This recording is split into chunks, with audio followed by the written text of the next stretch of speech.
सरकार economic fraud करने वाले लोगों की एक डिजिटल पहचान तय करने जा रही है। इकोनॉमिक फ्रॉड करने वाली कंपनी या व्यक्ति को पहचान कर इस तरह का कोड दिया जा सकता है और उस कोड को यूनिक इकोनॉमिक ऑफेंडर कोड कहा जाएगा। ये कोड इकोनॉमिक फ्रॉड करने वाले व्यक्ति के आधार पर और कंपनी के पैन से लिंक होगा। रिपोर्ट में कहा गया है कि यूनिक इकोनॉमिक ऑफेंडर कोड के लिए सेंट्रल इकोनॉमिक इंटेलिजेंस ब्यूरो ने करीब 2.5 लाख इकोनॉमिक ऑफेंडर्स का डेटाबेस तैयार किया है। सर, ये क्या व्यवस्था है, क्या लागू होने जा रहा है, कैसे काम करेगी? सरकार के पास अब 2.5 लाख से ज़्यादा इकोनॉमिक ऑफेंडर्स की सूचनाएं पहुंच चुकी हैं, डेटाबेस पहुंच चुका है। आपको याद होगा पिछले 3-4 महीने से 5 महीने से रिजर्व बैंक और बैंकों के साथ मिलकर तमाम इकोनॉमिक अपराधों की सूचनाएं इकट्ठी कर रहा है। रिजर्व बैंक ने एक सेंट्रलाइज पोर्टल भी बनाया था, इकोनॉमिक ऑफेंस विंग के पास भी सूचनाएं पहुंची। ये अपने तरीके का बड़ा रेडिकल, बड़ा क्रांतिकारी तरीके की व्यवस्था होने वाली है। इस व्यवस्था के तहत सरकार इस तैयारी में है कि जो इकोनॉमिक ऑफेंडर्स हैं, जिन्होंने ऑफेंड किए और उनकी सूचना है, उनके आधार और पैन के साथ उन्हें एक स्पेशल नंबर दे दिया जाएगा और उस नंबर के साथ उनकी एक पूरी प्रोफाइल होगी। उस प्रोफाइल को कोई भी जांच सकेगा जिसे कारोबार करना है। होगा ये कि अगर ये प्रक्रिया लागू होती है तो एक सिस्टम के साथ एक कोड जनरेट होगा और उस कोड जनरेट होने में उन्हें इकोनॉमिक ऑफेंडर्स के साथ डील करने में, किसी बैंक को काम करने में, कारोबार करने में सतर्कता बरतनी होगी। या हो सकता है बैंकों से ये भी कहा जाए कि अगर वो इनके साथ डील कर रहे हैं तो वो अपनी जोखिम पर इसका इस्तेमाल करें। ये कामकाज को में पारदर्शिता लाने की दृष्टि से काफ़ी महत्वपूर्ण है, लेकिन अभी ये देखना होगा कि इस इकोनॉमिक ऑफेंडर्स की लिस्ट में किनको शामिल किया जाएगा। क्या छोटे फ्रॉड करने वालों को ही रखा जाएगा, या जो बड़े बैंक फ्रॉड करने वाले लोग हैं, बड़े इकोनॉमिक ऑफेंडर्स हैं, उनको भी इसमें शामिल किया जाएगा। लेकिन अगर ये आता है तो भारत में पहली बार इकोनॉमिक ऑफेंडर्स का एक डेटाबेस क्रिएट होगा जो बैंकों के लिए कम से कम, जिन्हें काफ़ी नुकसान हो रहा है, वित्तीय संस्थाओं को काफ़ी नुकसान हो रहा है, उन्हें बचाने में मदद करेगा।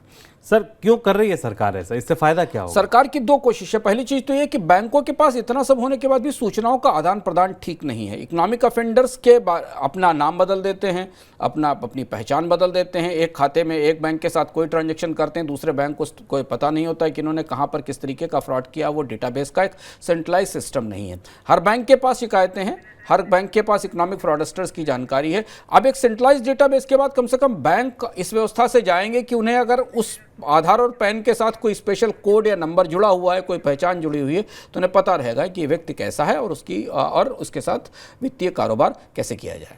अगली जो खबर है वो है जीएसटी से जुड़ी। वहाँ भी कुछ ऐसा ही हो रहा है। फर्जी टैक्स इनवॉइस और छूटे इनपुट टैक्स क्रेडिट की पहचान के लिए टैक्स अधिकारियों की तरफ से टैक्स चुकाने वालों के रियल टाइम बैंकिंग लेन देन की जानकारी जुटाई जा रही है। यानी कि अब जीएसटी के अधिकारी को पता होगा कि आप रियल टाइम बैंकिंग ट्रांजैक्शन कहाँ कर रहे हैं। कई रिपोर्ट ऐसी अभी हाल फिलहाल में आई थी जिनमें ये कहा गया था कि फर्जी टैक्स इनवॉइस का सहारा लिया जा रहा है। इसके अलावा ये भी पता चला था कि फर्जी इनपुट टैक्स क्रेडिट शेल कंपनियों के जरिए भी टैक्स चोरी हो रही है। सर, जीएसटी की नई व्यवस्था कैसे काम करेगी, क्या लाभ? ये भी काफी बड़ा घटनाक्रम है। जीएसटी के ढांचे में, डीएसटी के डेटाबेस में भी बैंकिंग ट्रांजैक्शंस के डेटा रियल टाइम डेटाबेस शामिल नहीं थे। जीएसटी के डेटाबेस में जो कंपनियों के बीच में हो रहे ट्रांजैक्शन है या कंपनियों और टैक्स विभाग के बीच में हो रहे ट्रांजैक्शन, वो शामिल है। एक हिस्सा इनकम टैक्स की साइड से भी होता था, क्योंकि जीएसटी की मॉनिटरिंग इनकम टैक्स के दायरे में भी आती है, पैन नंबर भी जीएसटी का हिस्सा होता है। लेकिन अब पहली बार ऐसा हो रहा है कि जीएसटी के डेटाबेस में बैंकिंग ट्रांजैक्शन के डेटा भी शामिल किए जाएंगे। ऐसा इसलिए है क्योंकि कंपनियां अगर फर्जी तौर से इनपुट टैक्स क्रेडिट ले रही हैं या इनवॉइसिंग में फेरबदल कर रही हैं और उससे जो फायदे हो रहे हैं वो कहीं ना कहीं उनके बैंक के खाते में जा रहे हैं, जिन्हें पता नहीं था।